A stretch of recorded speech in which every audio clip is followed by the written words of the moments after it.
کہ حضور کو کئی وقت کا فاقہ تھا. تھوڑی دیر کے بعد حضرت ابو بکر آئے.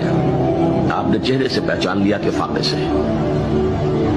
پھر حضرت عمر آئے, پہچان لیا کہ فاقے سے.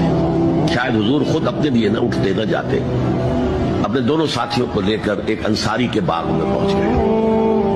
انصاری کی عید ہو گئی. فوراً لا کر اس نے کچھ کھجوریں کچھ انگوروں کے گوشے رکھے.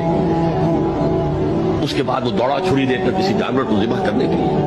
یہ ساری تفصیلیں میں کیا بتا رہا ہوں. مال یہ نہیں تھا کہ مدینے میں سبھی فاقے سے تھے, موجود تھے جن کے پاس مال تھا, لیکن جبرن آپ نے کسی سے کچھ نہیں لیا. جب وہ چھری لے کر چلا, فرمایا دیکھنا کسی دودھ والے جانور کو نہ ذبح کرنا. بہرحال کچھ دیر کے بعد وہ گوشت پکا کر لایا, روٹیاں رکھی. اس کے بعد حضور نے ایک روٹی پر چند روٹیاں رکھ کر کہا یہ عائشہ کو دے آؤ, اسے بھی کئی وقت کا فاقہ ہے.